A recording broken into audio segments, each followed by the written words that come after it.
तूने ये क्या कर दिया? मेरे भगवान का माथा लग गया, मेरे भगवान का हाथ पैर लग गया। तूने क्यों फेंका मेरे भगवान को? क्यों गिराया तूने मेरे भगवान को? मेरे भगवान की चोट लग गई होगी। इतना रोया, इतना रोया। करते हैं तुमसे वादा, शरण रहेंगे तेरी, जब भी जन्म मिलेगा सेवा करेंगे तेरी। करते हैं तुमसे वादा, शरण रहेंगे तेरी। देना साथ हमारा बाबा, बन करके तुम साथी, भोले तेरे राम से गुजारा हमारा, गुजारा हमारा। भोले तेरे राम से गुजारा हमारा, गुजारा हमारा। करेंगे सेवा हर जीवन में, करेंगे सेवा हर जीवन में, तारो नाम हमारी। भोले तेरे राम से गुजारा हमारा, गुजारा हमारा, गुजारा हमारा। भोले तेरे राम से गुजारा हम। चांद तुम्हारे सब कुछ उन्होंने बनाया, फंस न जाऊं माया में मैं, फंस न जाऊं माया में मैं, आशीर्वाद तुम्हारा। भोले तेरे नाम से गुजारा हमारा, गुजारा हमारा। अनंत कोटि ब्रह्मांड नायक, विवाद देव महामृत्युंजय, बाबा कैलाशपति, श्री केदारनाथ, बाबा श्रीमद महेश्वर, श्री मध्य महेश्वर, ओंकारेश्वर महादेव का बाबा काशी विश्वनाथ। सर्वप्रथम मैं महारानी के चरणों में कोटि कोटि बार प्रणाम करता हूँ। सर्व चैतन्य रूपाम ताम आद्याम विद्याम च धीमहि बुद्धिमयाना प्रचोदयात्। वो विद्या स्वरूपा है, बुद्धि स्वरूपा है। महारानी के चरणारविंद में कोटि कोटि बार प्रणाम। अनंत विभूषित भगवान श्रीमद महेश्वर जी के चरणों में कोटि कोटि बार प्रणाम। गुरु चरणों की वंदना करते हुए मेरे वाम भाग में विराजमान परम श्रद्धेय व्यासश्री हरिओम देवशाली जी, जिनकी बड़ी अमृतमय मधुर वाणी में हमने मां भगवती की दिव्य कथा का रसपान किया। हम आपकी मधुर वाणी को सुनकर के कृत्य करते हुए आपके चरणों में मेरा बारंबार प्रणाम। इस दिव्य कथा मंडप में विराजमान परम श्रद्धेय आचार्य मंडली, विप्र मंडली, जिनके आशीर्वाद से बिना ब्राह्मणों की कृपा से कोई भी यज्ञ, कोई भी कार्य सफल नहीं हो सकता। तो हमारी जो विप्र मंडली भूदेवता है, उनकी कृपानुग्रह से निर्विघ्न यह कार्य संपन्न हो रहा है। ब्राह्मणों का सम्मान तो स्वयं भगवान करते हैं। विप्र प्रसादात कमलावरो हम, विप्र प्रसादात धरणीधरो। विप्र प्रसादात अजिताजितो हम, विप्र प्रसादात मम नाम राम, विप्र प्रसादात मम नाम राम। विप्र प्रसादात धरणी धरोहर। जो पृथ्वी को जो मैं धारण करता हूं वो ब्राह्मणों की कृपा। विप्र प्रसादात धरणी धरणी। विप्र प्रसादात कमला वरोहर। जो कमला महालक्ष्मी मेरा वर्ण करती है वो आप ब्राह्मणों की कृपा है। विप्र प्रसादात अजिताजितो हम। जो मैं अजयी हूं, मुझे कोई जीत नहीं सकता। मैं अखिल ब्रह्मांड का जो नायक हूं, वह ब्राह्मणों की कृपा है। और अंत में कहा विप्र प्रसादात मम नाम राम। मेरा नाम जो राम है वह ब्राह्मणों की कृपा है। तो ऐसी ब्राह्मणों की कृपा से, अनुग्रह से, आशीर्वाद से यह यज्ञ संपन्नता की ओर आगे बढ़ रहा है।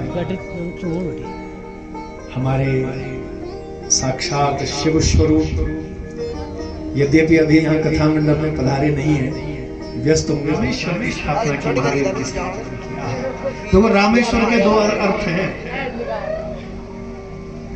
रामस्य ईश्वर, रामस्य यानी राम के जो ईश्वर है वो रामेश्वर है। तो भगवान शिव ने सुना जैसे कि राम के ईश्वर, रामस्य ईश्वर यस्य रामेश्वर। तो भगवान शिव क्या बोले? रामः ईश्वरः यस्य। जिसके ईश्वर राम है। जरा शब्दों को समझिए। भगवान राम तो कह रहे हैं कि राम के जो ईश्वर है वो रामेश्वर है। शिव बोले नहीं, रामः ईश्वरः यस्य रामेश्वर। नहीं नहीं नहीं, शिव का जो ईश्वर है वो रामेश्वर।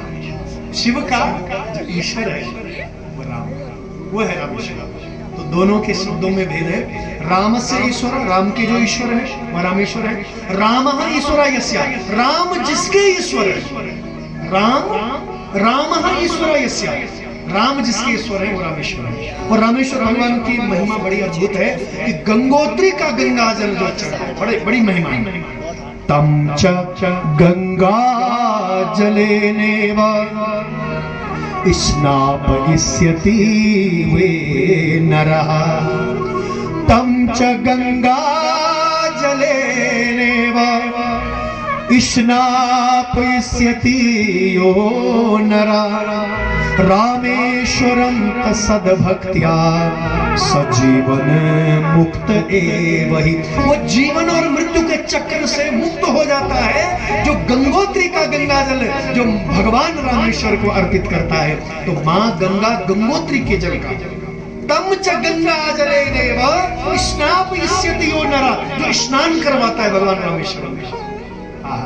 आइए यहाँ पर रामेश्वर भगवान की महिमा गाई गई। और अंत में जो 12वां ज्योतिर्लिंग है वो है घुष्मेश शिवालय। भगवान घुष्मेश, बोले घुष्मेश भगवान की जय। ये भी महाराष्ट्र में है, औरंगाबाद। कई लोग औरंगाबाद, दौलताबाद महाराष्ट्र में भगवान घुष्मेश का ज्योतिर्लिंग है। अब देखो इसके दो नाम हैं। कई लोग कहते हैं घृष्मेश। घृष्मेश क्यों कहते हैं? कि घर्षण करने से ये पैदा हुआ। ऐसी भी कई पुराणों में कथा है कि पार्वती मैया अपनी मांग भरने के लिए कुमकुम का घर्षण कर रही थी। जैसे कुमकुम का घर्षण कर रही थी तो घर्षण करते करते ज्योतिर्लिंग रूप में महादेव प्रकट हुए। इसलिए इनको कहा घृष्मेश, घर्षण करने से पैदा हुए। और कई लोग, ज्यादातर लोग कहते हैं घुष्मेश, घुष्मा के स्वामी बनकर के महादेव आए। तो कथा ऐसी है, एक ब्राह्मण है, उनका नाम है सुधर्मा और उनकी धर्म पत्नी है सुदेहा। सुधर्मा और सुदेहा। सुधर्मा और सुदेहा की कोई संतान नहीं है। कई वर्ष बीत गए विवाह को। अब गृहस्थ आश्रम में संतान होना भी आवश्यक है। तो ये बड़ी बुद्धिमती थी सुदेहा। सुदेहा ने कहा, स्वामी मैं बड़ी अभागिनी हूँ, मैं आपको संतान नहीं दे पा रही हूँ, पुत्र नहीं दे पा रही हूँ। प्रभु ऐसा करो, मेरी छोटी बहन का नाम है घुष्मा। मेरी छोटी बहन का नाम है घुष्मा। प्रभु आप उससे विवाह करो। मैं तो आपको पुत्र नहीं दे पा रही हूँ, मेरी छोटी बहन से विवाह करो। तो ब्राह्मण बोले, सुदेहा जो मेरे भाग्य में होगा मैं स्वीकार कर लूंगा देवी, पर मैं दूसरा विवाह नहीं करूंगा। हमारे सनातन धर्म में पति को एक पत्नी व्रता होना चाहिए, पति को एक पत्नी व्रता होना चाहिए और धर्म पत्नी को पतिव्रता होना चाहिए। नारी को पतिव्रता और पति को एक पत्नी व्रता, पतिव्रता होना चाहिए। तो देवी मैं विवाह कैसे करूं? तो इसने विवश कर दिया। और नारी की हट बोले नहीं मैं विवाह करो, वो मान जाएगी, बहुत अच्छी लड़की है वो, आप विवाह कर लो, मेरी सुंदर मेरी बहन है, वो घुष्मा है, प्रभु आप विवाह। बल पूर्वक से इसने घुष्मा को भी मना लिया, पति को भी मना लिया और विवाह करवा दिया दोनों का। और ध्यान देना शिव महापुराण में बड़ा अद्भुत प्रसंग है। माता घुष्मा बाल्य अवस्था से ही भगवान के पार्थिव लिंगों का पूजन करती। मेरी बहनों, मेरी कुंवारी बहनें यहाँ बैठी हैं, माताएं हैं, मेरी बहनें बैठी हैं, तो यदि आप लोग पार्थिव लिंगों का पूजन करोगे, बड़ी महिमा है। और विशेष करके नारी के लिए पार्थिव लिंगों का बहुत बड़ा महत्व है। तो माता घुष्मा क्या करती, बाल्यावस्था से ही पार्थिव लिंगों का पूजन करती थी। तो इसने विवाह के बाद भी वो कर्म क्यों छोड़ना था?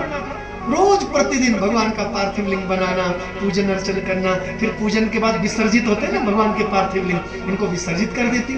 बंधुओं समय चक्र आगे बढ़ा और महादेव की कृपा से, उन पार्थिवेश्वर महादेव की कृपा से माता घुष्मा का बड़ा सुंदर दिव्य बालक का जन्म हुआ। महादेव कैसे अपने भक्त को निराश कर सकते हैं? घुष्मा का पुत्र हो गया। अब जब बेटा हो गया तो स्वाभाविक था ब्राह्मण का प्रेम थोड़ा सा बढ़ गया। किसके प्रति? घुष्मा के प्रति। उसका पुत्र हुआ, अपना बेटा उसके प्रति प्रेम हो गया, अपनी जो धर्मपत्नी छोटी वाली जो घुष्मा उसके प्रति प्रेम हो गया। अब जो ये सुदेहा है इसके मन में जलन हो गई। देखिए मनुष्य की ईर्ष्या किस हद तक गिर जाती है, आप कल्पना नहीं कर सकते। वो जो जलन है, वो जो ईर्ष्या है, ये पापिनी जलती रही जलती रही जलती रही।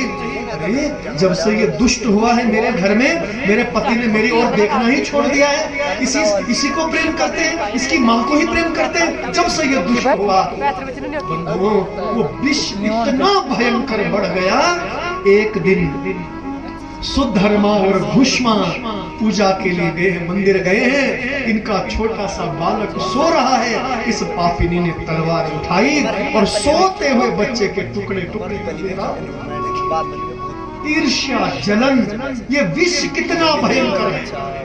क्षमा करिए, विष हमारे अंदर, हमको लगता है ना विष कहीं और है। हमारे अंदर की जो ईर्ष्या जलन है, हमारे अंदर का जो राग द्वेष है, हमारे अंदर के जो विकार है, ये सबसे बड़े विष है। यदि महादेव के भक्त बनना चाहते हैं तो सबसे पहले अपने अंदर का विष मिटाइए। कितना भयंकर जहर, कितना भयंकर विष भरा हुआ है, और वो विष आज इस हद तक गिर गया। देखिए आप, उसने बच्चे के टुकड़े और कट्टे में भरा और उठा करके फेंक दिया तालाब में। देखिए थोड़ी देर में घुष्मा और उसका पति जब आया तो ये नौटंकी कर रही है, रो रही है, हाय हाय मेरा बेटा मर गया, हाय हाय मेरा बेटा, कोई जानवर आया, मैं इधर उधर गई थी, मुझे पता ही नहीं चला, सारे घर में खून ही खून, बिस्तर में खून ही खून, रक्त ही रक्त। ये पापी रो रही है, देखो अंदर ही अंदर प्रसन्न हो रही है, अच्छा हो गया ये पापी मर गया, मार दिया मैंने इसको। और बाहर से रो रही है, नौटंकी कर रही है। बेचारी घुष्मा फूट फूट माँ की माता छाती पीटने लगी। मेरा रो पड़ी माता, पिता भी रो पड़े, बुढ़ापे का संतान पिता, माता पिता कैसे सहते थे, खूब रोए। लेकिन घुष्मा ने अपने धर्म को नहीं दिया। ये धर्म निभाने की कथा है। इस कथा का सारांश क्या है? धर्म निभाने। आप जहां शिव कथा हमें अपना कर्तव्य निभाना, अपना धर्म निभाना सिखाती है। इसने शिव की पूजा छोड़ी नहीं। मेरा बेटा चला गया, मेरा प्रारब्ध है, मेरा भाग्य है, तो ऐसा नहीं कि मैं शिव की पूजा छोड़ दूं। बुरा मत मानिए, हमारे घर में सत्यनारायण जी की कथा हो रही हो और अगर कहीं गलती से ठोकर लग जाए तो हम तो गालियां देते हैं उस भगवान को, अरे कैसे कथा करवाई मैंने, कैसी कथा सुनाई पंडित जी ने। अगर हमारे घर में कोई पूजा पाठ हो रहा है और भैया थोड़ी सी ठोकर लग गई किसी को, तो ब्राह्मणों को तो ऐसी गालियां देते हैं कि कैसी पूजा करी तुमने, मेरे को ठोकर लग गई। लेकिन उसने शिकायत नहीं की, एक बार भी महादेव को कुछ नहीं कहा। और बंधुओं, पूजा का समय जब हुआ, पार्थिव लिंग बनाए, जिस भाव और श्रद्धा से प्रतिदिन पूजा करती, मानो कुछ हुआ ही नहीं, इतनी श्रद्धा भाव से पूजा की, महादेव का अभिषेक किया, पंचामृत से स्नान करवाया, और अंत में आरती के बाद जब विसर्जित करके लेकर के गई, महादेव को विसर्जित किया। अब माँ की ममता अब रो पड़ी। जब तक पूजा कर रही थी, भाव में भैया 0.1% भी बदलाव नहीं आया, लेकिन जैसे पूजा संपन्न हो गई, माँ की तालाब के किनारे रो पड़ी, झरझर आंसू बहे। मेरा पुत्र कहाँ है तू, मेरा पुत्र? और बंधु, आपको सुनकर बड़ा आश्चर्य होगा, जिस स्थान पर घुस्मा अपने शिवलिंगों को विसर्जित करती, उसी तालाब में उस पापिनी सुदेहा ने उसके बच्चे को काट करके फेंका हुआ था।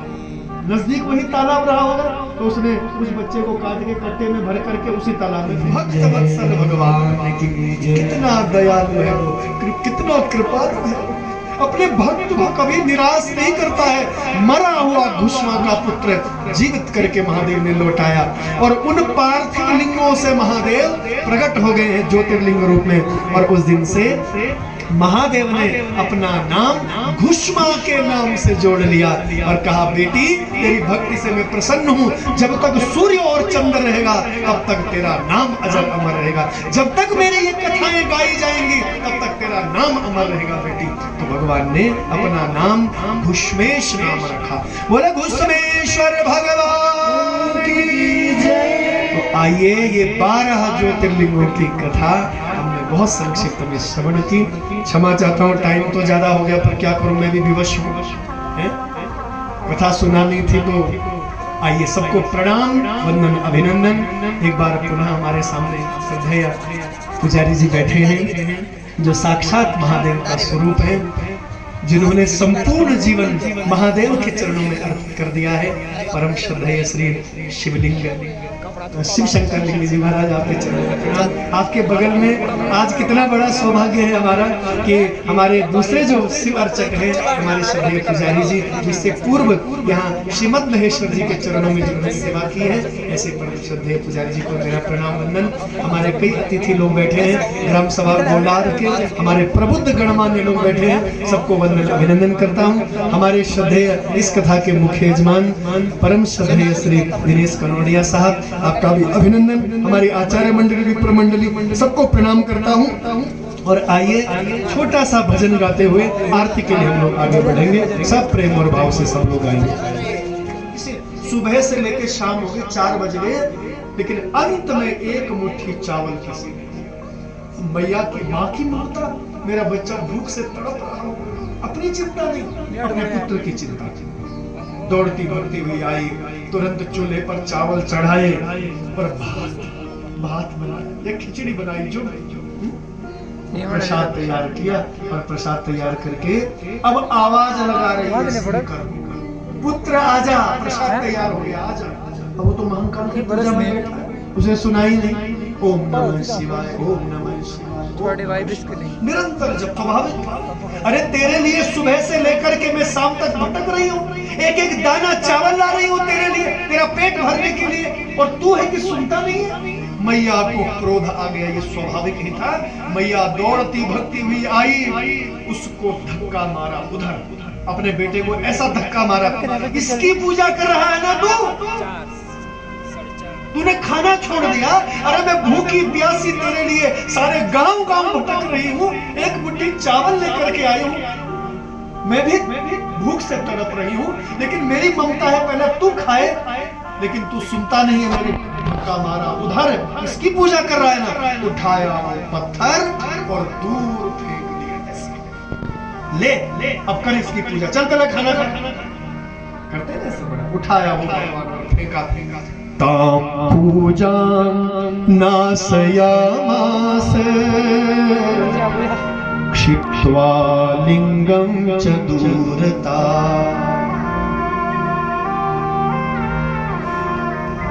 ताम पूजा नासयामास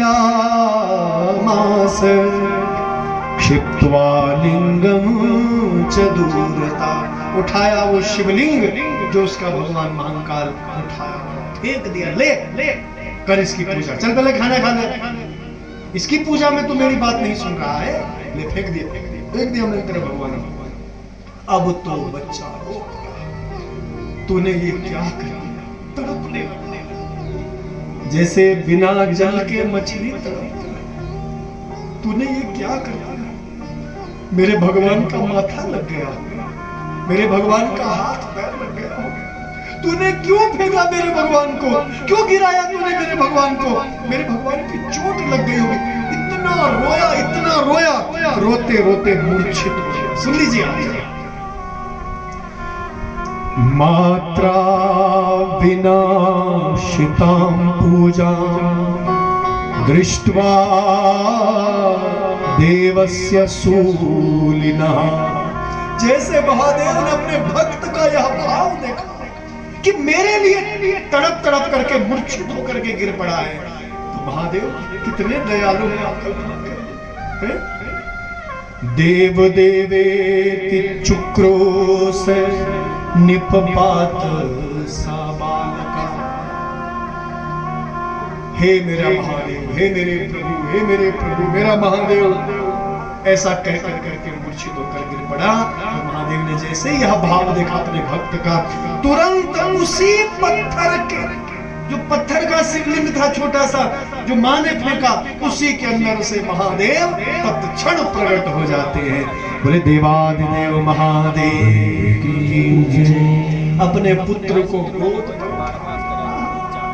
आ मेरा श्रीकर, आ मेरे पुत्र, कंठ से लगाया, बार बार मुख चूमने लगे, मेरे पुत्र, तेरा ये भाव, तेरे इस भाव से मैं द्रवित हो गया हूं, धन्य है तू, धन्य है। माथे पर हाथ रखा और वरदान दिया, हे मेरे श्रीकर, तेरे वंश में स्वयं भगवान नारायण आएंगे। सुन लीजिए, ये नंद जी के वंश की कथा, नंद जी के पूर्वजों की कथा, ऐसा शिव पुराण में लिखा। ये श्रीकर जो गोप था, ये नंद के वंशज, ये नंद के पूर्वज, इनके वंश में नंद जी का जन्म हुआ। और नंद यानी नंद की धर्मपत्नी यशोदा, और उनके घर में भगवान कृष्ण का अवतरण हुआ। तो महादेव ने आशीर्वाद दिया, इसके सारे दुख दरिद्र महादेव ने समाप्त किए। बोले महाकाल भगवान की। तो ये महिमा शिव महापुराण जी में उनका ये महिमा गाई गई भगवान महाकाल की। तो याद रह जाए कथा, रह जाएगी याद कि पिछाड़ बटन जवाब तो नहीं लगवाना, पिछाड़ बटन साफ। बोलो शिव शंकर भगवान की।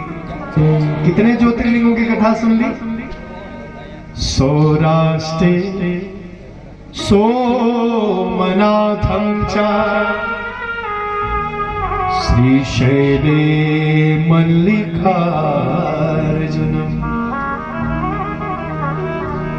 उज्जैन्यां महङ्कालम् ओंकारं ममलेश्वरम्। अब भगवान ओंकारेश्वर, भगवान ओंकारेश्वर कहाँ है जानते हैं? मध्य प्रदेश में, नर्मदा जी के बिल्कुल तट पर है। 2 ज्योतिर्लिंग है मध्य प्रदेश में, पहले तो भगवान अभी महाकाल और दूसरे ओंकारेश्वर। मुझे कथा सुनाने का सौभाग्य मिला हुआ नर्मदा जी के बिल्कुल तट पर माहेश्वर, बहुत बड़ा तीर्थ है, कथा सुनाने का अवसर मिला ओंकारेश्वर जी के चरणों में। तो ओंकारेश्वर भगवान क्यों वहां आए हैं, उनके विषय की बड़ी सुंदर कथा है। प्रादुर्भूतो महादेवो विंध्यकाम प्रपूरकः। प्रादुर्भूतो महादेवो विंध्यकाम प्रपूरकः। विंध्यकाम प्रपूरकः। विंध्याचल पर्वत को दर्शन देने के लिए भगवान आए ज्योतिर्लिंग में। बचपन में पढ़ते होंगे ना, विंध्याचल क्या पढ़ा है? विंध्याचल विंध्याचल के पठार, नहीं विंध्य पर्वत के पठार, बहुत छोटे छोटे पठार है विंध्याचल के। ये उत्तर प्रदेश और मध्य प्रदेश की सीमा में, दोनों प्रदेशों में विंध्याचल पर्वत है। तो देखिए एक बार विंध्याचल ने नारद ऋषि को पूछा, नारद ऋषि को पूछा, बोले हे गुरुदेव, पर्वतों में सबसे श्रेष्ठ कौन है? सबसे श्रेष्ठ मैं हूं। इसके अंदर घमंड था, मैं हूं श्रेष्ठ। बहुत बड़ा था पहले विंध्याचल पर्वत। तो नारद जी क्या बोले देखिए, विद्यते त्वयि सर्वं हि मेरुरा उच्चतर देवेष्वपि विभागोऽस्य न तवस्ति कदाचन। हे विंध्याचल, नारद जी कह रहे हैं कि तुम में सारे गुण हैं, इसमें कोई संदेह नहीं है। तुम बड़े गुणवान हो, बड़े महान हो, बड़े श्रेष्ठ हो, इसमें कोई संदेह नहीं है। लेकिन पर्वतों का जो राजा है वो है सुमेरु। सुमेरु सबसे श्रेष्ठ है। तो विंध्याचल ने सोचा, अच्छा सुमेरु मुझसे श्रेष्ठ है। तो विंध्याचल ने महादेव का बड़ा कठोर तप किया, कई हजारों वर्षों तक। महादेव बोले मांगो क्या चाहिए? तो सुमेरु तो ये विंध्याचल पर्वत बोला, प्रभु यदि आप प्रसन्न हैं तो मुझे बड़ा होने का आशीर्वाद। तो मध्य प्रदेश और उत्तर प्रदेश की सीमा में विंध्याचल था। तो बीच मध्य भारत के बीच में ये बढ़ने लगा विंध्याचल पर्वत, बहुत विशाल रूप। और कहते इसने सूर्य भगवान को ढक लिया। ध्यान से सुनिए, अंधकार हो गया। सब देवताओं की शरण में गए, देवता महादेव की शरण में आए, प्रभु क्या करना? आपने इसको आशीर्वाद दिया है विंध्याचल को, इसने तो सूर्य भगवान को ढक लिया। अब क्या हुआ देखो। महादेव बोले भैया हम नहीं कर सकते कुछ, क्योंकि मैंने ही उसको आशीर्वाद दिया, मैं कैसे कहूं? पर हाँ, एक युक्ति तुम्हें बताता हूं, विंध्याचल चाहे जैसा भी है, लेकिन गुरु के प्रति उसकी अनन्य श्रद्धा। उस सतगुरु का इतना अंधा भक्त है, उसके गुरुजी यदि कहेंगे खड़ा रहे तो खड़ा रहेगा, कहेंगे बैठा रहे तो बैठा रहेगा। गुरु की आज्ञा, परमात्मा की आज्ञा है उसके। वो बहुत बड़ा गुरु भक्त है, वो किसी की नहीं सुनेगा, बड़ा हठी है, लेकिन अपने गुरु की सुनेगा। बोले कौन है इसका गुरु? बोले इसके गुरु हैं भगवान अगस्त्य। हमारे जो अगस्त्य मुनि के ऋषि, देखो आपको याद होगा एक दिन मैंने प्रसंग के अनुसार एक दिन बताया था कि भारतवर्ष के दो भाग हैं, दक्षिणावर्त और आर्यावर्त। कितने महान थे हमारे ऋषि मुनि। हमारा जो यह दिव्य सनातन वैदिक धर्म है कितना महान है। हमारे ऋषि मुनियों की कितनी महान परंपराएं। देखिए हमारा मंदिर तो यहाँ हिमालय में श्रीमद महेश्वर भगवान यहाँ है, लेकिन यहाँ जो प्रधान जो अर्चक होते हैं, प्रधान जो पुजारी होते हैं, तो दक्षिण भारत के हमारे महाराष्ट्र।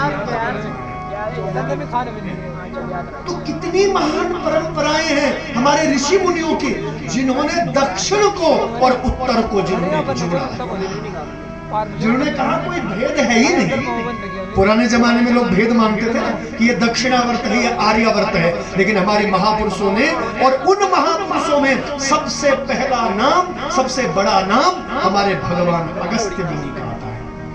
अगस्त्य भगवान वो सबसे बड़े संत हैं जिन्होंने आर्य संस्कृति को और द्रविड़ संस्कृति को जिन्होंने मिलाया, दोनों को, जिन्होंने समुद्र की संस्कृति को और हिमालय की संस्कृति को। अभी महाराज जी कह रहे थे ना कि हिमालय की संस्कृति को और महासागर समुद्र की संस्कृति को जिन्होंने मिलाया हमारे ऋषि मुनि। और उन ऋषि मुनियों में सबसे पहला नाम आता है अगस्त्य भगवान का, हमारे जो भगवान अगस्त्य मुनि है। बोले मुनि महाराज की, हमारे मुनि महाराज है ना अगस्त्य ऋषि। तो विंध्याचल के गुरु कौन है? जोर से बोलो, अगस्त्य मुनि। हाँ, किसी की नहीं सुनेगा ये केवल अपने गुरु की सुनेगा, अगस्त्य मुनि की सुनेगा। तो सारे देवता शरण में चले गए, गुरुदेव कृपा करो, गुरुदेव कृपा करो, गुरुदेव कृपा करो। अंधकार छा गया। अगस्त्य ऋषि बोले चलो जगत कल्याण के लिए मैं जाऊंगा। तो उसी दिन अगस्त्य मुनि ने हमारे उत्तराखंड को, केदार खंड को छोड़ा था। अगस्त्य मुनि जो तीर्थ है ना, उसी दिन छोड़ा। उसके बाद वो फिर वहां दक्षिण भारत में चले गए। तो मध्य भारत, मध्य प्रदेश होकर के जाते हैं ना दक्षिण भारत, दक्षिण की जब यात्रा होती है तो मध्य प्रदेश होकर, तो बीच में है विंध्याचल पर्वत। अब गुरुजी ने आवाज लगाई, विंध्याचल पर्वत तो बहुत विशाल बना हुआ है, बीच में खड़ा है। तो गुरुजी ने आवाज लगाई, अरे विंध्याचल, अरे बेटा सुन, मैं आया हूँ। विंध्याचल चूंकि मेरे गुरु की आवाज, अरे बेटा नीचे देख, मैं यहाँ हूँ नीचे। विंध्याचल ने देखा मेरे गुरुदेव, कितना भाग्यशाली हो मेरे गुरुदेव के दर्शन, मेरे प्रभु के दर्शन। चरणों में दंडवत प्रणाम किया, चरणों में दंडवत प्रणाम किया। गुरुदेव ने पीठ थपथपाई, पीठ थपथपाई। वाह मेरे पुत्र, देखो शिष्य की जब प्रगति होती है तो गुरु बड़े प्रसन्न होते हैं। क्यों जी? गुरु कब प्रसन्न होते हैं? तो शिष्य आगे बढ़ता है।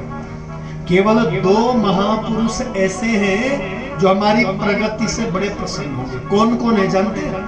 पहले है हमारे पिता। पिता चाहता है कि मेरा बेटा मुझसे और आगे बढ़े। ध्यान से सुनना, हर पिता चाहता है संसार का कि जो मैं नहीं कर पाया मेरा पुत्र आगे बढ़े, मेरा पुत्र मेरे नाम को रोशन करे। पिता कभी ईर्ष्या नहीं करता। और दूसरा है सतगुरु। सतगुरु कभी ईर्ष्या नहीं करते। सतगुरु भी चाहते हैं कि मेरा शिष्य, मेरा पुत्र मुझसे और आगे बढ़े। बाकी जितने लोग मिलेंगे ना, सब ईर्ष्या करेंगे, सब कंपटीशन करेंगे आपसे। पिता और सतगुरु, 2 ऐसे। सच्चे गुरु की बात कर रहा हूं। आजकल के जो गुरु है, क्षमा करें, मैं उनकी बात नहीं कर रहा हूं। जो सच्चे गुरु जो होते थे पहले, उनकी बात कर रहा हूं, जो अपने शिष्य की प्रगति से बड़े प्रसन्न। तो अगस्त्य मुनि ने आशीर्वाद दिया, वाह मेरे पुत्र, तूने मेरा नाम रोशन कर दिया, मेरे विंध्याचल।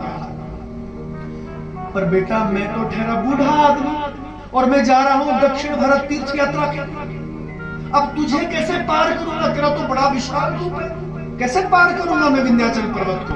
इसलिए बेटा मेरी आज्ञा है तुझे, जब तक मैं लौट करके वापस नहीं आऊंगा तो इसी प्रकार से पड़े रहे। दंडवत प्रणाम किया था ना गुरु जी के चरणों में। गुरु जब आते तो दंडवत प्रणाम करके सरेंडर हो जाते हैं चरणों में।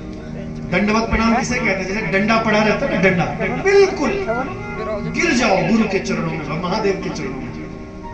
तो बेटा जिस प्रकार से दंडवत प्रणाम करके तू गिरा हुआ है, इसी प्रकार गिरे रहना भूमि पर, खड़े मत होना, ये मेरी आज्ञा है, जब तक मैं वापस लौट के नहीं आऊंगा। अगस्त्य मुनि ने विंध्याचल को पार किया और जब से वहां गए दोबारा लौट करके कभी आए ही नहीं। और विंध्याचल देखो, उतना बड़ा भक्त गुरु की प्रतीक्षा में पड़ा रहा। सुन लीजिए, विंध्याचल कभी उठा ही नहीं। ये शिव महापुरुष का बड़ा अद्भुत प्रसंग है। पड़ा रहा, पड़ा रहा, पड़ा रहा और आज तक भी पड़ा हुआ है। विंध्याचल पर्वत दिखाई नहीं देता, बहुत छोटा सा, आज तक पड़ा हुआ विंध्याचल। कई हजारों वर्ष विंध्याचल की गुरु भक्ति जब लोगों ने देखी, बड़े आश्चर्यचकित। स्वयं महादेव आए, हे विंध्याचल, तेरी गुरु भक्ति से मैं बहुत प्रसन्न हूँ पुत्र, मांग तुझे क्या चाहिए? बोले प्रभु, पड़े पड़े कमर में दर्द हो रहा है, गुरु की आज्ञा है उठना नहीं जब तक मैं नहीं आया, और मेरे गुरु ने जाने कहाँ चलेगा। प्रभु ऐसा करो, कमर दुख रही है, आप ज्योतिर्लिंग रूप में मेरे ऊपर स्थापित हो जाइए। बोले भक्तवत्सल भगवान ज्योतिर्लिंग रूप में मेरे ऊपर स्थापित। तो जो गुरु भक्ति है, आप श्रद्धा रखो तो ऐसी श्रद्धा रखो कि भगवान भी विवश हो जाएगा।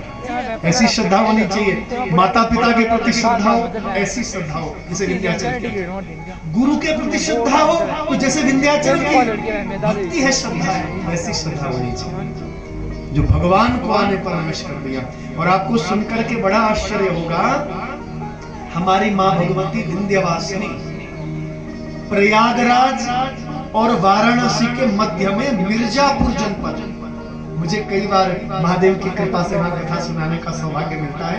विंध्याचल पर्वत पर माँ भगवती पार्वती विंध्यवासिनी के रूप में आज भी वहां विराजमान है। ध्यान दीजिएगा, वो विंध्याचल पर्वत विंध्यवासिनी माता। प्रयागराज और वाराणसी के मध्य में मिर्जापुर जनपद। नाम पहले मिर्जापुर नहीं था, पहले गिरजापुर था। माता गिरजा का वहां बहुत बड़ा सिद्धपीठ है, आज भी है वो। लेकिन मुगल काल में आप जानते हैं गिरजा का मिर्जा कर दिया उन्होंने। तो गिरजापुर मिर्जापुर ये डिस्ट्रिक्ट है, पूरा जनपद है, जैसे रुद्रप्रयाग जनपद है वैसे ही गिरजापुर मिर्जापुर जनपद। और वहां माता भगवती विंध्यवासिनी। बोले विंध्यवासिनी मैया। गुरु भक्ति रखोगे तो महादेव भी आ गए, माता पार्वती भी आ गई। और आपको सुनकर के बड़ा आश्चर्य, चित्रकूट जो पर्वत है ना वो विंध्याचल पर्वत ही है। कहां से फैला हुआ है। और चित्रकूट पर्वत की महिमा स्वयं भगवान लक्ष्मी नारायण ने की। भगवान बद्रीनारायण ने श्री राम जन्म में चित्रकूट पर्वत पर रहे। तो कहने का अर्थ यह है, जिनके प्रति भी आपकी श्रद्धा हो, जब तक श्रद्धा नहीं होती ना भैया तब तक काम होने वाला नहीं। मंत्रे तीर्थे दुजे देवे देवज्ञा भेषजे गुरु। मंत्रे तीर्थे दुजे देवे देवज्ञे भेषजे गुरु। और अंत में कहा यादृशी भावना यस्या सिद्धिर्भवति तादृशी।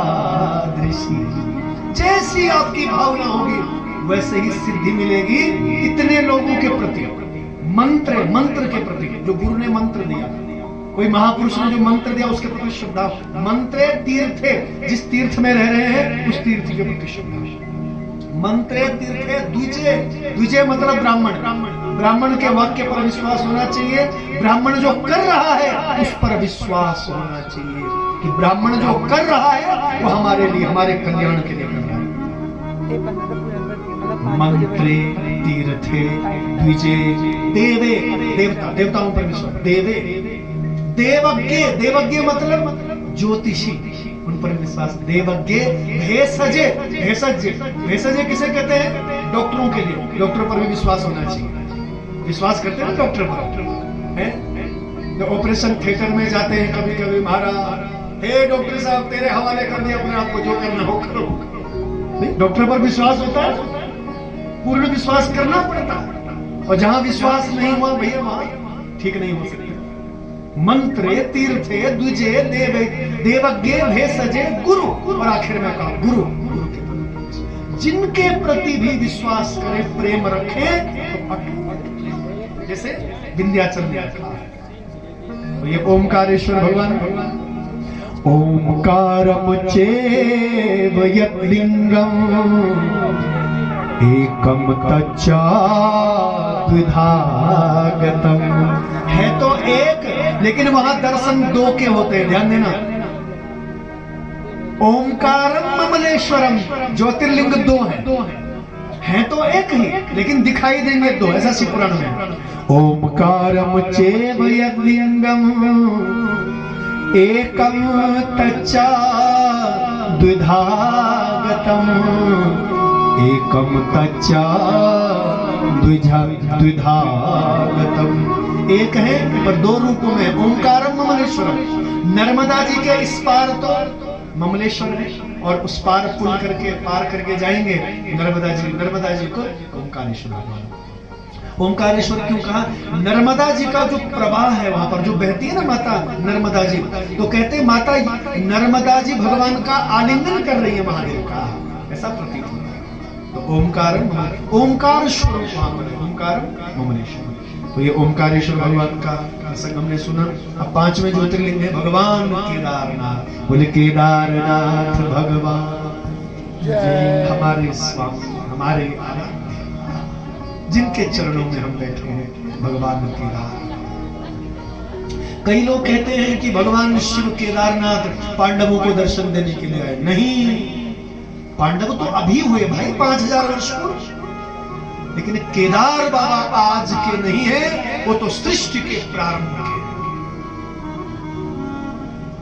शिव पुराण में लिखा है कि बद्री नारायण जी को दर्शन देने के लिए भगवान आए थे। नर नारायण ने बहुत कठोर तप किया, तब भगवान ज्योतिर्लिंग रूप में आए। और उस समय भी नहीं, उससे पहले सृष्टि के प्रारंभ में भगवान थे। जब सृष्टि को महादेव पैदा कर रहे थे तो देवता बोले कहां जाएंगे हम, किसकी शरण में जाएंगे? तो शिव बोले केदार। कहदार यामी, कौन पार लगाएगा मुझे, कौन पार लगाएगा मुझे? महादेव बोले केदार, केदार, केदार पार लगाएगा। शास्त्रों में कहते हैं कि काशी में जब मृत्यु होती है तब जीव का उद्धार होता है, लेकिन केदारनाथ में एक बार यदि दर्शन कर लिया, महादेव का पूजन अर्चन कर लिया तो मोक्ष की प्राप्ति। मोक्ष यानी दुखों का अंत, कष्टों का अंत। और आत्मा मानो, जीव मानो शिव में मिल गया। जीव शिव एकत्व, दोनों अलग अलग नहीं रहते थे, दोनों एक हो जाते। जीव और शिव दोनों एक हो जाते यदि केदार के दर्शन करने। और पांडवों का प्रसंग तो बहुत बाद का है। स्वयं स्थित सदा शंभु केदारेश्वर संज्ञ का, भक्ता अभीष्ट प्रदो नित्यम दर्शनाद अर्चनादपि। एक बार एक दर्शन कर लो, अर्चन कर लो तो भक्तों का जो कल्याण करने वाला है, ऐसा हमारा केदार, केदार केदार है।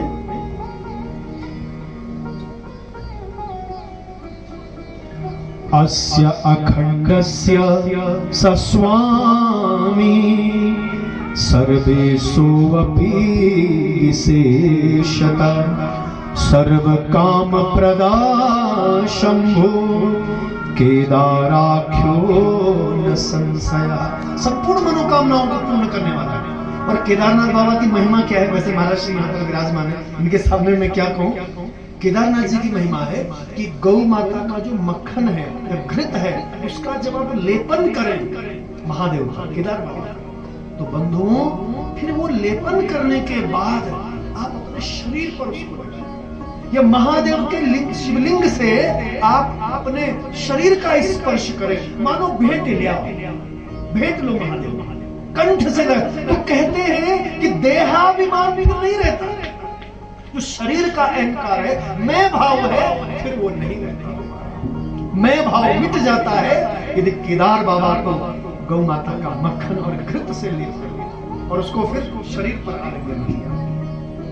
और फिर पांडवों की कथा तो आप सुनते हैं। यो वे पांडवान दृष्ट्वा माहि सम्रूपमा स्थिता नैपाले शिरो भागो गतस्तद रूपतः स्थिता।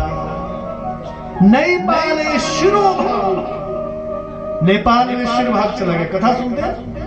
महादेव की आराधना जब पांडवों ने की तो महादेव जो है दर्शन देना नहीं चाहते थे, तो महादेव ने लीला रची। शिव की लीला शिव जाने, महादेव की लीला को तो केवल वही जान सकते हैं। तो महादेव ने क्या किया, कई भैंसें पैदा कर दी, भैंस महिष भैंसें पैदा कर दी। अब पांडव भी बड़े बुद्धिमान थे, देवताओं के अंश थे ना पांडव, देवताओं की संतानें थी, बड़े बुद्धिमान थे। उनको लगा हो ना हो महादेव इन्हीं भैंसों में छिपे हुए हैं। तो भीमसेन जी ने दोनों पैरों को ऐसे रख लिया पहाड़ों पर, और बंधुओं जितनी भैंसें थी सब ये सब जो पांडव है वो खदेड़ने लगे। जितनी नकली भैंसें थी वो सब चली गई भीमसेन जी के पैरों के नीचे से। भीमसेन के पैरों के नीचे से चली गई असली दो महादेव थे। वो कैसे पैरों के नीचे से जाते? वो महादेव भैंसे के रूप में वो वापस मुड़ गए हिमालय की। पूंछ को पकड़ा पांडवों ने। अब पांडव भी बड़े बलशाली, जैसे पूंछ को पकड़ा तो कहते हैं महादेव के जो आगे के पैर थे ना, वो झटके से ऐसे मुड़ गए, और महादेव का जो मुख था महिष के रूप में वो नीचे हिमालय में धंस गया। और कहते हैं गुप्त काशी से गुप्त होकर के वो नई पाल में पहुंच गया। नए पाले शिरो भागो गतस्तद रूपता स्थिता। नई पाल में महादेव का सिर का भाग चला गया और आज भी वहां पशुपतिनाथ के रूप में महादेव हैं। बोले केदारनाथ भगवान की जय। पशुपतिनाथ और भगवान केदार में कोई भेद नहीं है, दोनों एक ही है, बाबा केवल ज्योतिर्लिंग है। तो आइए, और एक विशेष बात मैंने शिव महापुराण में पढ़ी है केदार बाबा के विषय में। केदारे सस्य भक्ताये मार्गस्थास्तस्य वेमृता ते अपि मुक्ता भवन्त्येव नात्र कार्या विचारणा। केदारे सस्य भक्तायै मार्गस्थास्तस्य वेमृता। जो केदार खंड की यात्रा करते हुए, पंच केदार भगवान की यात्रा करते हुए, यदि देखो जीवन मृत्यु सब परमात्मा के हाथ में, यदि मार्ग में किसी के प्राण यदि छूट जाते हैं, शरीरांत हो जाता है, वो शरीर त्याग देता है, मृत्यु हो जाती है किसी कारणवश, तो शास्त्रों में काशी महापुराण में कहा है मार्गस्थास्तस्य वेमृता। यदि मृत्यु होती है तो ते अपि मुक्ता भवन्त्येव, वो मुक्त हो जाता है। नात्र कार्या विचारणा, इस विषय पर विचार नहीं करना चाहिए। ये शास्त्रों के वाक्य हैं, वो मरे नहीं हैं, उनको दिव्य लोक की, शिव लोक की गति प्राप्त होती है यदि मार्ग में किसी ने देह त्याग दिया। बोले केदारनाथ भगवान की जय। तो आइए केदार बाबा की कथा हम लोग, क्षमा करिए समय थोड़ा कम है मेरे पास में, तो केदार बाबा की बड़ी महिमा शिव महापुराण जी में गाई गई है। इसके बाद महादेव का अवतार केदारे हिमवत् पृष्ठम दाकिन्याम भीमशंकरम। अब छठे ज्योतिर्लिंग भगवान के भीमाशंकर। ये भीमाशंकर कहाँ है? महाराष्ट्र में। बहुत ध्यान से सुनिए, महादेव के चरणों में महादेव के ज्योतिर्लिंगों की कथा सुनना अत्यंत दुर्लभ कथा। भीमाशंकर महादेव कहाँ है? महाराष्ट्र में, पुणे जनपद में। मैं ठीक है ना महादेव? पुणे जनपद में, और कहते हैं सह्याद्री पर्वत पर, सह्याद्री पर्वत पर भगवान भीमाशंकर। और थोड़ा मतभेद है, आपको ये भी बता दूं, क्षमा करिए, वैसे कोई भेद नहीं है, लेकिन शिव महापुराण की कथा में सुना रहा हूं, तो इसलिए शिव महापुराण के विषय में आपको बताऊं कि भगवान भीमाशंकर जो ज्योतिर्लिंग है, महाराष्ट्र वाले तो कह रहे हैं कि हमारे यहाँ, और यदि शिव महापुराण में एक शब्द पर यदि ध्यान दें तो बंधुओं, वहां शब्द आया है कामदेश, कामरूप देश। और कामरूप देश किसको कहा? जहां माता भगवती कामाख्या है, कामरूप देश यानी कामाख्या असम। असम में भी लोग भीमाशंकर ज्योतिर्लिंग को मानते हैं, लेकिन विशेष शिव महापुराण में यदि हम लोग माने तो कामरूप देश की बात कही। राजा चापि सुधर्मिष्ठा प्रिय धर्मो हरि प्रिया। जिस राजा की कथा आई ना, इसके भीमाशंकर भगवान की महिमा में जिस राजा की कथा आई है, ये जो हरिप्रिय नाम का राजा है, तो ये हरिप्रिय नाम का राजा काम देश का राजा बताया गया, काम रूप देश का राजा बताया गया। और काम रूप देश असम को कहा गया है, जहां आज भी मां भगवती कामाख्या। तो कोई भेद नहीं है, मैं ये नहीं कह रहा हूं कोई भेद है। जो लोग महाराष्ट्र में दर्शन करते हैं वो भगवान भीमाशंकर है, और जो लोग असम में जो लोग दर्शन करते हैं, लेकिन शिव महापुराण की यदि हम माने और सुने, इसमें काम रूप देश की बात कही। और ये जो राजा बताया गया हरिप्रिय राजा, ये जो नाम आया इस हरिप्रिय राजा का, ये काम रूप देश का राजा है, ऐसा शिव महापुराण में। और काम रूप देश असम को कहा गया है, ऐसा बोले शिव शंकर भगवान। तो भीमाशंकर ज्योतिर्लिंग के रूप में भगवान क्यों आए हैं? आइए, बड़ी मंगलमय कथा। भीमो नाम महावीर्यो राक्षसो अभूतपुरा द्विजा कुंभकर्णा समूतपन्नः कर्कट्यासु महाबला। ये जो भीम नाम का दैत्य है यह कुंभकर्ण और कर्कटी से पैदा हुआ। सुन लीजिए, रावण का भाई कुंभकर्ण, सब नाम सुनते हैं। तो कुंभकर्ण का प्रेम एक बार किससे हुआ? कर्कटी से। काम रूप देश में कुंभकर्ण एक बार